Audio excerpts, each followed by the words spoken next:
So hello everyone, और आज की इस वीडियो में हम नया चैप्टर स्टार्ट करने वाले हैं। Chapter number 4 chemistry, carbon and its compound, class 10। ये चैप्टर आज हम स्टार्ट करने वाले हैं। पिछली वीडियो में हमने मेटल एंड नॉन मेटल तक कवर किया। ये न्यू चैप्टर होने वाला है अपना इस सीरीज का। तो स्टार्ट करते हैं चैप्टर नंबर 4। चैप्टर 4 है ये आपका कार्बन एंड इट्स कंपाउंड। वैसे ये चैप्टर ऑर्गेनिक केमिस्ट्री के अंदर आता है, पर अभी क्या ऑर्गेनिक फिजिकल सभी तो सभी की है। डेट है आज 27/11/21। ठीक है, कार्बन एंड इट्स कंपाउंड। क्या जरूरत है इस चैप्टर को पढ़ने की और क्यों कार्बन के ऊपर पूरा एक चैप्टर बना दिया गया, इसकी इंपॉर्टेंस अपने को समझनी होगी। तो अगर हम इंपॉर्टेंस की बात करें तो जितनी भी चीजें हम अपने सराउंडिंग में देखते हैं सभी चीज में कुछ कहीं ना कहीं कार्बन, मतलब मोस्ट ऑफ द थिंग्स जितना जो भी हमारे सराउंडिंग में सभी की सभी कार्बन से बनी होती हैं। हम खुद कार्बन से बने, तो हम समझ सकते हैं जो कार्बन, इसको एक बार लिख देता हूँ।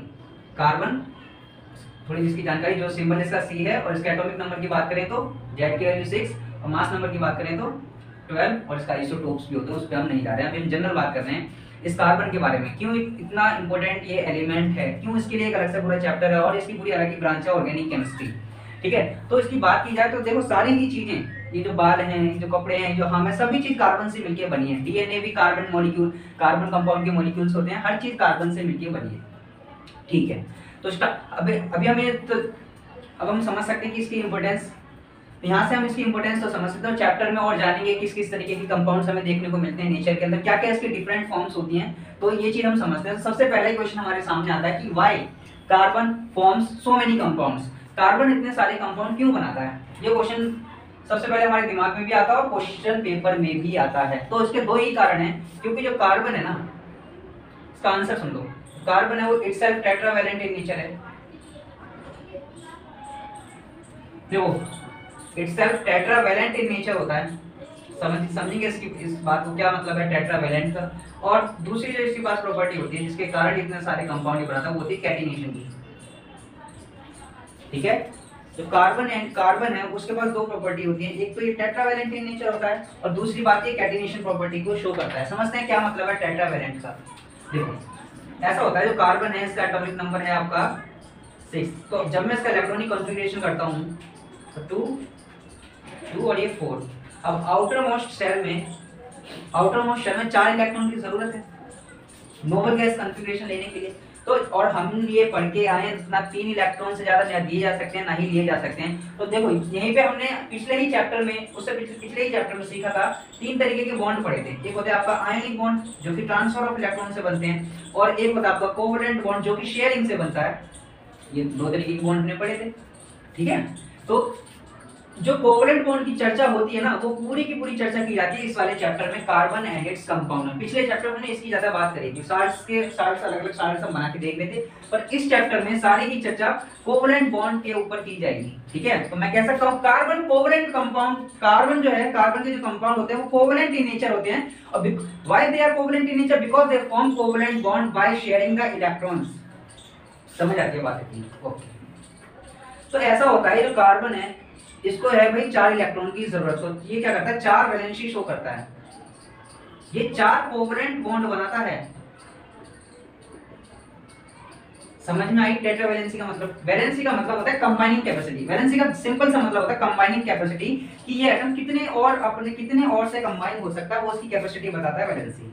ठीक है, टेट्रा का मतलब होता है 4, मतलब इसकी वैलेंसी है 4। मैं ना प्लस लगा रहा हूं ना माइनस, क्योंकि ये शेयर करते हैं। एक इलेक्ट्रॉन कोई और आएगा वो देगा, और आएगा वो देगा, और आएगा वो देगा। या आपस में शेयरिंग करके अपना नोबल कॉन्फ़िगरेशन को अचीव करते हैं, एक स्टेबल स्टेट में जाते हैं। ये बात हमें समझ आती है। और हमने ये भी सीखा था क्यों ये सब चीजें कंबाइन होती है, क्योंकि वो everyone want to achieve the noble gas configuration. और हम दूसरे शब्दों में कह सकते हैं हर कोई स्टेबल होना चाहता है।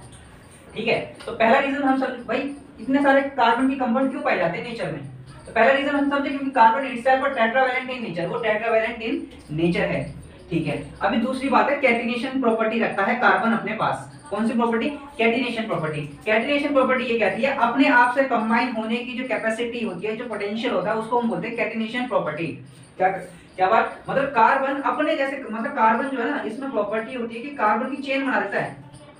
ऐसे चेन बनती रहती है, ऐसे चेन बनती रहती है, ऐसे चेन बनती रहती है, ऐसे चेन बनती रहती है। मतलब कार्बन से बहुत ही जल्दी कंबाइन होने की कैपेसिटी जो होती है उसी को हम कैटिनेशन प्रॉपर्टी बोलते हैं। इसी प्रॉपर्टी के कारण, इन दो रीजंस के कारण, इन दो नेचर के कारण, नेचर में कार्बन के बहुत सारे मिलियंस ऑफ कंपाउंड्स पाए जाते हैं। ये बात आपको समझ आती है? ठीक है, ये बात समझ आती है। तो दूसरा क्वेश्चन हमारे सामने आता है कि अकरेंस ऑफ कार्बन, कार्बन जो है नेचर में कैसे हमें मिलता है। ठीक है, दूसरा टॉपिक है इस चैप्टर का, अकरेंस ऑफ कार्बन। तो भाई समझ लो ध्यान से, नेचर के अंदर कार्बन ये दो स्टेट में पाया जाता है, एक तो फ्री स्टेट और एक होती है आपकी कंबाइंड स्टेट। एक तो फ्री स्टेट, एक होती है आपकी कंबाइंड स्टेट। फ्री स्टेट से क्या मतलब है? मतलब प्योर कार्बन, मतलब फ्री स्टेट से मतलब जैसे एग्जांपल से समझते हैं इस बात को। जैसे ग्रेफाइट है, तो ग्रेफाइट जो है ये प्योरली कार्बन से बना होता है, प्योरली कार्बन से बना होता है। और जैसे ग्रेफाइट हो गया आपका, डायमंड हो गया, ठीक है, ये सब चीजें प्योर मतलब फ्री स्टेट में कार्बन, ये अगर मैं छोटा तो पूरा कार्बन से बना हुआ है, ये इसकी फ्री स्टेट है।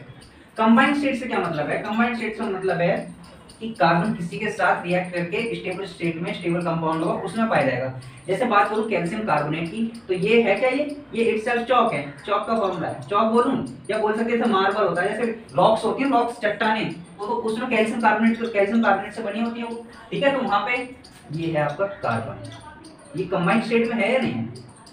कंबाइंड स्टेट है ना इसकी, यही बात है। कैल्शियम सल्फाइड हो गया, इस तरीके की। और मतलब कार्बन, ये नहीं होगा कैल्शियम सल्फाइड हो गया, मतलब कार्बन जिस फॉर्म में किसी फॉर्मूले में कंबाइंड है तो वो उसकी कंबाइंड स्टेट बताता है, वो फ्रीली नहीं है। ठीक है, तो ये चीजें फ्री स्टेट होती है, ये आपकी कंबाइंड स्टेट होती हैं।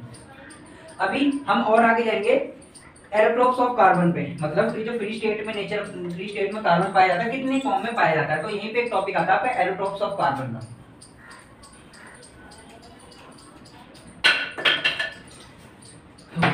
देखो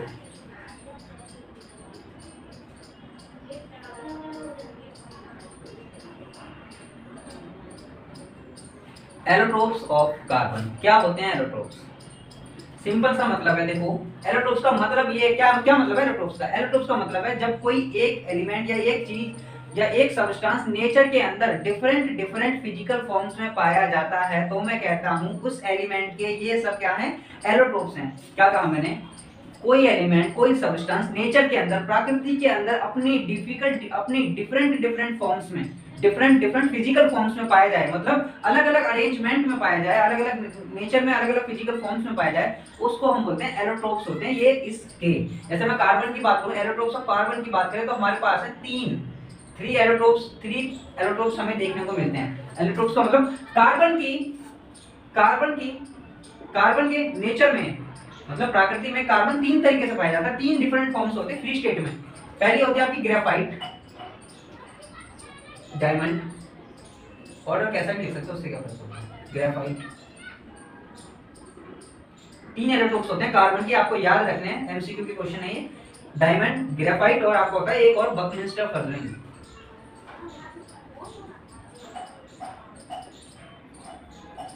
स्पेलिंग को मत जाना, देख लेना एक बार। देखो हमें ये भी पढ़ना है, इसके बाद इनकी फिजिकल प्रॉपर्टीज हमें समझनी है, इसकी फिजिकल प्रॉपर्टी समझनी है, इनकी इतनी फिजिकल प्रॉपर्टीज ये अंडर अभी डिस्कवरी है। ठीक है, रिसेंटली डिस्कवर्ड है ये, तो इस पे ज्यादा चर्चा नहीं करेंगे। हम डायमंड को समझेंगे और ग्रेफाइट को समझेंगे। ठीक है, बात को आगे बढ़ाते हैं। डायमंड, तो इतना समझ गए ना? एलोट्रोप्स का मतलब क्या? एक एलिमेंट की या एक सब्सटेंस की डिफरेंट फिजिकल फॉर्म्स नेचर में पाए जाना, उसी को बोलते हैं एलोट्रोप्स। और इस फिनोमिना को बोलते हैं एलोट्रोपी। इस फिनोमिना को बोलते हैं एलोट्रोपी। कोई जरूरत नहीं है इसको जानने की, इतना समझ लो बस। एलोट्रोप्स ऑफ कार्बन है, तीन होते हैं, डायमंड, ग्रेफाइट और क्या, बकमिंस्टर फर्लिंग। सबसे पहली बात करेंगे डायमंड के ऊपर। तो इसके बारे में क्या, देखो डायमंड की बात करेंगे तो क्या क्या बात करेंगे? कुछ नहीं, फिजिकल प्रॉपर्टीज जानेंगे इनकी, फिजिकल और केमिकल जान लेंगे। जैसे फिजिकल प्रॉपर्टीज मतलब जो हमें देख के हम बता देते हैं। फिजिकल प्रॉपर्टी में पहली प्रॉपर्टी लगा लो, ये कलरलेस होता है और ट्रांसपेरेंट होता है। ये बात समझ आती है? कलरलेस मतलब कलर नहीं होता, कलरलेस ट्रांसपेरेंट होता है ये। ठीक है, और एक्स्ट्रा ऑर्डिनरी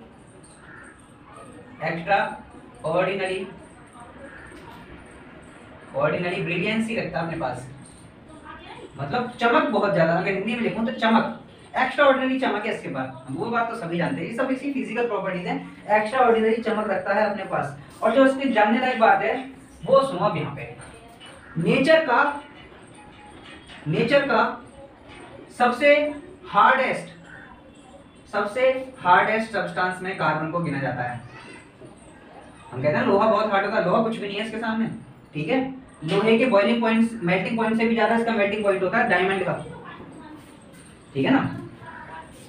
बात समझ में आती है क्या? हार्डेस्ट सब्सटेंस होता है नेचर का, नेचर में सब में हार्डेस्ट सब्सटेंस की गिनती में डायमंड का नाम सबसे ऊपर आता है। ये बात समझ आती है, ठीक है। अब देखो एक बात और सुनो, अगर मैं डायमंड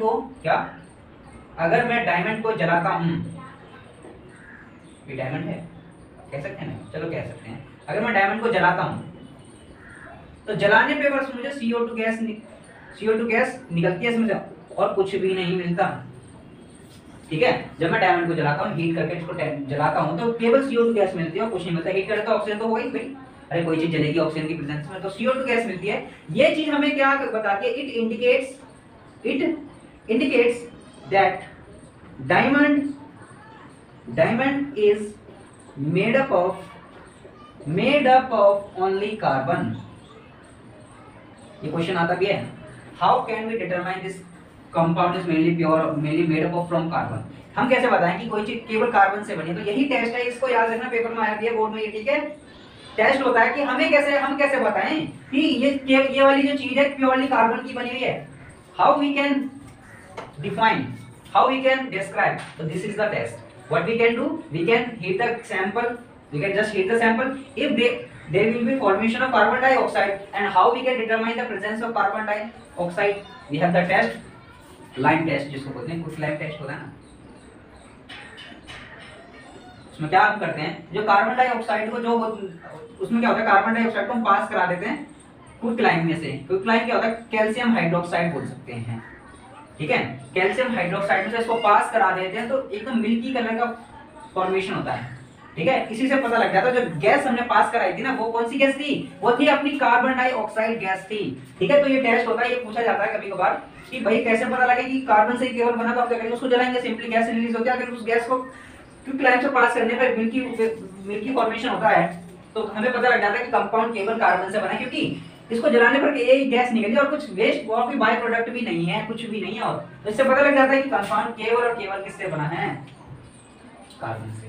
इतनी बात बहुत है आपकी डायमंड के बारे में, ठीक है। अब थोड़ी स्ट्रक्चर की बात और कर लेना भाई, स्ट्रक्चर कैसा होता है डायमंड का, देख ले रहे हैं उसको भी, कोई आता है नहीं पूछने को, फिर भी देख लो। ऐसा होता है, देखो डायमंड में होती है शीट्स होती हैं। मतलब कैसे समझाएं जरा इस बात को, जैसे मैं कार्बन को ना इससे दिखा रहा हूँ, डॉट से, कार्बन को मैं डॉट से दिखा रहा हूँ,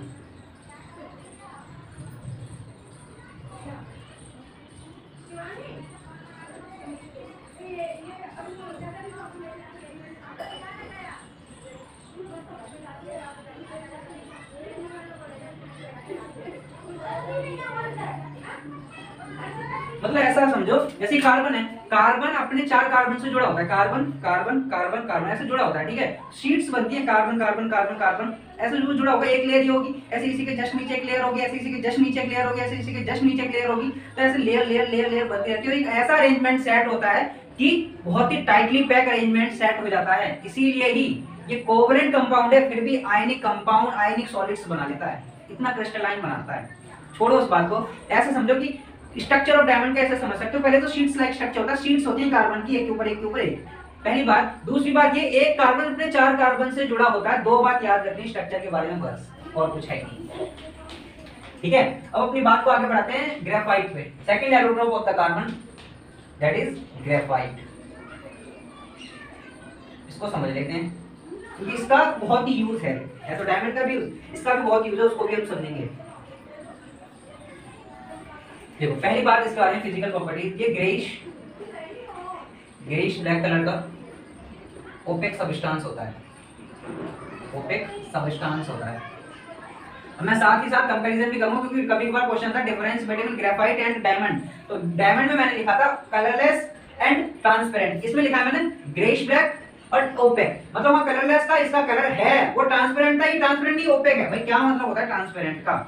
ट्रांसपेरेंट का सिंपल मतलब होता है मैं उसमें से आर पार देख सकता हूँ, सिंपल सिंपल, मैं आर पार उसमें से देख सकता हूँ। ओपेक का मतलब है मैं आर पार नहीं देख सकता। जैसे दस्ताना है, मैं जैसे क्या, जैसे कोई भी चीज जिसके मैं उस साइड ना देख पाऊँ तो वो ओपेक है, ठीक है। और मैं किसी में से उस साइड का भी देख पा रहा हूँ तो ट्रांसपेरेंट। जैसे पानी क्या है, ट्रांसपेरेंट है, ठीक है।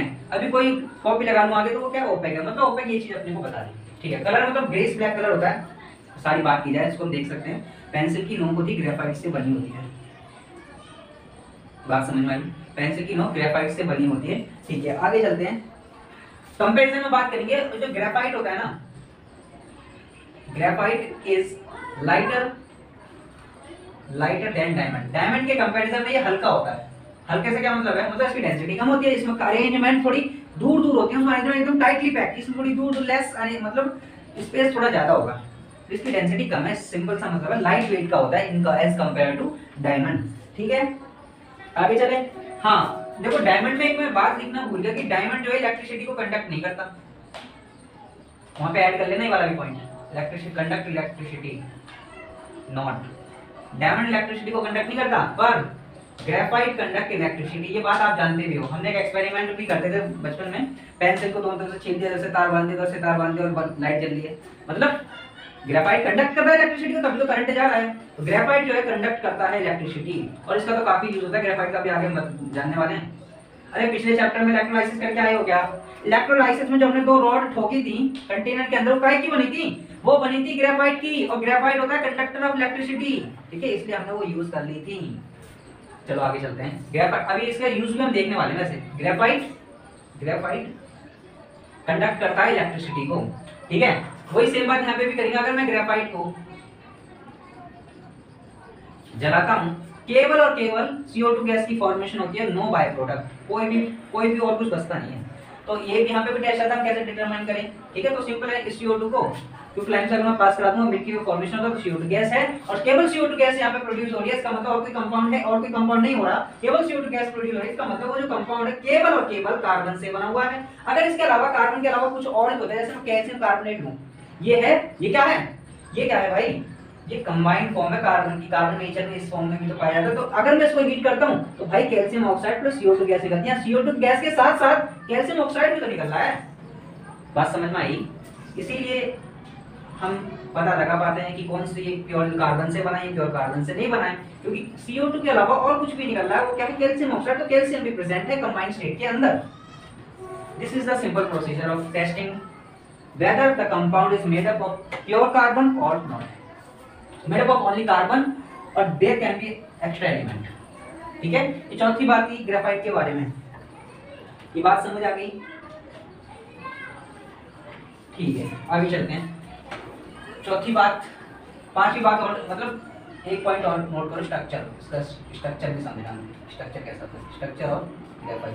फिर क्वेश्चन आता है तो 4-5 पॉइंट लिखना बहुत है, इनफ है, ठीक है, ज्यादा हमें जानने की जरूरत भी नहीं है, बहुत है इतना तो। Structure of graphite, structure of graphite से हमें क्या पता लगता है? देखो वहां पे एक कार्बन, डायमंड के अंदर 4 कार्बन से कनेक्ट था, यहाँ पे क्या होता है, एक कार्बन 3 कार्बन से कनेक्ट होता है।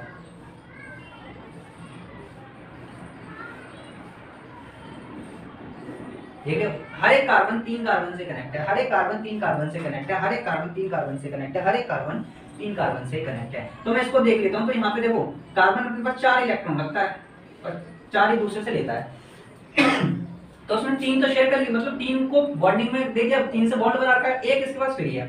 ऐसी हर एक कार्बन के पास एक एक इलेक्ट्रॉन फ्री है। और हमने ये वाली डेफिनेशन सुनी है कि फिजिक्स में पढ़ा होगा, कोई भी चीज इलेक्ट्रिसिटी को कंडक्ट क्यों करती है, और यहाँ पे रीजन पता चलेगा। व्हाई ग्रेफाइट, ये क्वेश्चन आता है, why graphite conduct electricity and diamond not.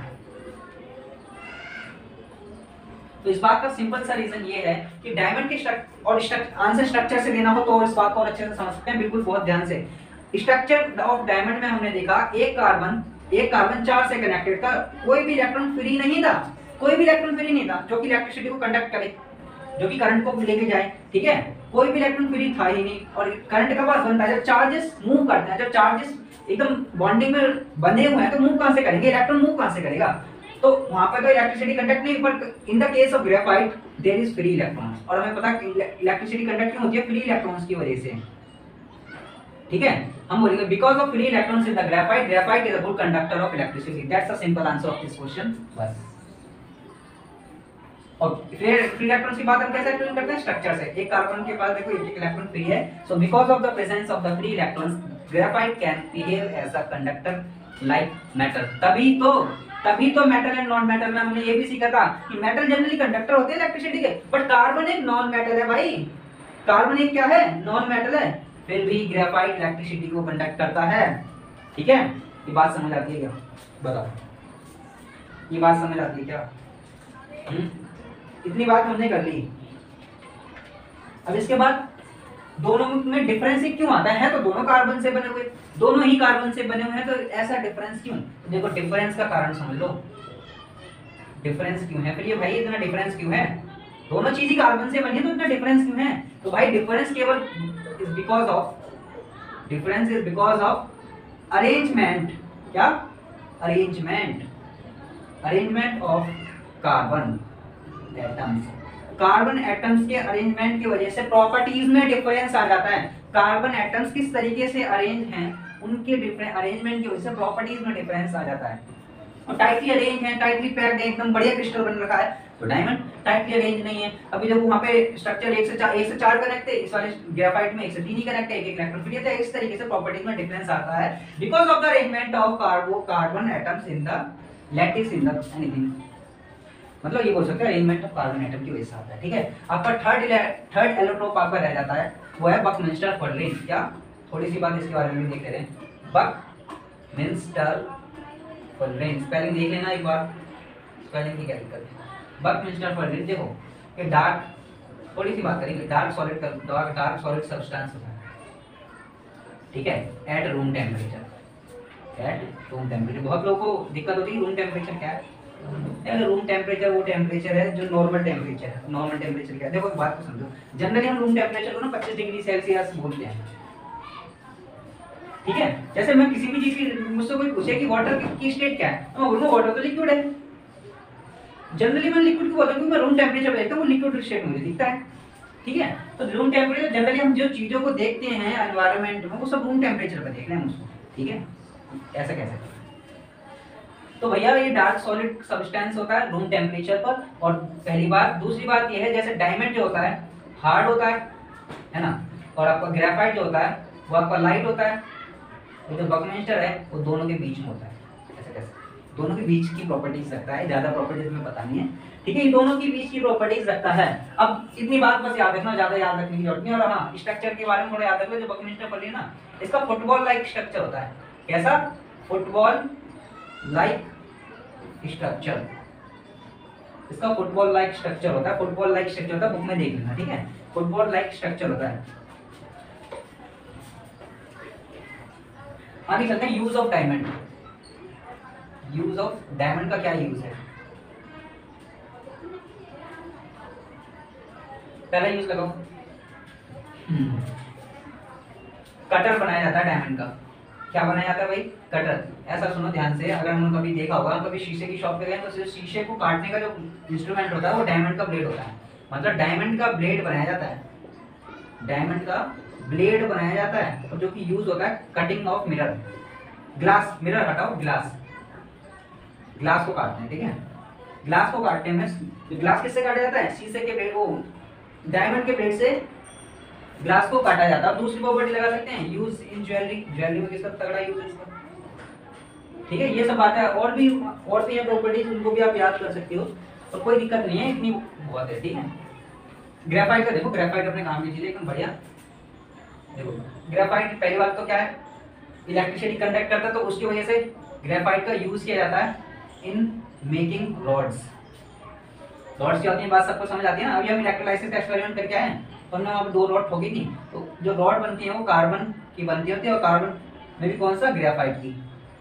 क्योंकि ग्रेफाइट की क्यों? Because of conduct electricity, it can conduct electricity. और दूसरी बात, तो मशीनें होती है इंडस्ट्रियल लेवल पर, क्या यूज है इसका?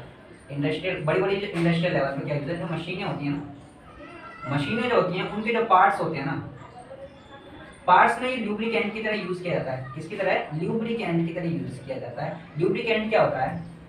जब मूवी का नाम सुना है, गाड़ी में डाल देते हैं जाके इंजन एफिशिएंटली वर्क करे, पार्ट्स जो है घिसे ना, वहाँ पे डुप्लीकेट का मतलब फ्रिक्शन को कम करता है ये, मतलब पार्ट्स टूटे ना कोई, है ना, उस फ्रिक्शन को कम कर देता है ये चीजें हैं। ये है आपके इसके ग्रेफाइट के यूज, और आपको भाई पेंसिल बनती है उसमें भी यूज कर सकते हैं इसको। ये सब चीजें हैं आपकी, ये सब चीजें से बात आपको समझ आती है बिल्कुल, ठीक है। अब ये सब नॉर्मल बात हमने कार्बन की इंपॉर्टेंस को, इस वीडियो में हमने क्या सीखा, हमने भैया सीखा कि कार्बन के बारे में देखा, हमें पता है कार्बन आपका ग्रुप 14 का एलिमेंट है। ग्रुप 14 क्या है आगे हम जानेंगे इस चैप्टर में, इस चैप्टर में अगले चैप्टर में पीरियोडिसिटी वाले में। ग्रुप 14 का है, इसका जेड एटॉमिक नंबर कितना होता है 6 होता है, इसका मास नंबर कितना होता है, इसका मास नंबर आपका 12 होता है, ठीक है। कार्बन के आइसोटोप्स जो होते हैं उनको भी हम आगे देखेंगे हायर क्लासेस में, और अभी के लिए इतना ही, क्योंकि हमें यही पढ़ने हैं, ऑर्गेनिक कंपाउंड्स मेनली इसी वाले कार्बन के बने होते हैं। आगे समझा हमने ये बात, ये समझी कि वो इतने सारे कंपाउंड क्यों बनाता है, why carbon shows so many compounds in the nature. तो उसकी दो बात, ये टेट्रावेलेंट इन नेचर होता है, और दूसरी बात ये कैटिनेशन प्रॉपर्टी को शो करता है। फिर हमने जाना कि अकरेंस ऑफ मेटल, वो occurrence of carbon, occurrence of carbon हमने देखा कार्बन नेचर के अंदर दो स्टेट में पाया जाता है, एक होती है फ्री स्टेट, एक होती है कंबाइंड स्टेट। फ्री स्टेट का मतलब वो प्योर कार्बन कार्बन कार्बन होगा फ्री, और कंबाइंड स्टेट का मतलब किसी के साथ जोड़ के एक अलग कंपाउंड का, वो कंपाउंड की प्रेजेंस से प्रेजेंट होगा नेचर के अंदर। फिर हमने देखा भैया फ्री स्टेट में कितने तरीके का, कितनी फिजिकल फॉर्म्स प्रेजेंट होती है, उसको हमने एलोट्रोप्स ऑफ कार्बन के अंदर पढ़ा।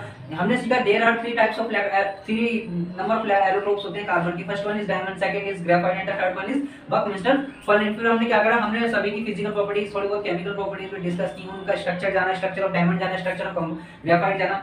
स्ट्रक्चर ऑफ ग्रेफाइट में हम कह सकते हैं शीट लाइक स्ट्रक्चर होता है, एक कार्बन 3 से जुड़ा, और डायमंड में एक कार्बन 4 से जुड़ा, वहां पे फ्री इलेक्ट्रॉन्स नहीं, यहाँ पे free electron, that is why graphite conduct electricity. ये सब बातें हमने जानी। फिर हमने थोड़ी बात बकमिस्टर फर्नेस की करी, भैया डार्क सॉलिड होता है ये सब्सटेंस, और वो हार्ड होता है, ये लाइट होता है, इन दोनों के बीच की प्रॉपर्टीज ये रखता है। ये सारी बात मोटी मोटी बात हमने, छोटी मोटी सारी बात हमने कार्बन और उसके कंपाउंड के बारे में थोड़ी सी पढ़ ली। अगले चैप्टर में हमको जानना है क्या होते हैं ऑर्गेनिक कंपाउंड्स, जैसे अभी पीछे हमने क्या पढ़ा था आयनिक कंपाउंड, ठीक है। अब हम जानने वाले हैं क्या होते हैं ऑर्गेनिक कंपाउंड्स। एक्चुअल में चैप्टर अगली वीडियो से स्टार्ट होने वाला है, वही पेपर में आता है ऑर्गेनिक कंपाउंड्स क्या होता है, भैया alkane, alkene, alkyne, double bond, triple bond, ये क्या है चीजें, ठीक है। आईयूपीएससी नोमेनक्लेचर हम जानेंगे, बहुत ही इंटरेस्टिंग चीजें इस चैप्टर में आने वाली हैं। तो अगर ये वीडियो पसंद आई तो वीडियो को लाइक कर सकते हैं, चैनल को सब्सक्राइब कर सकते हैं। All the best.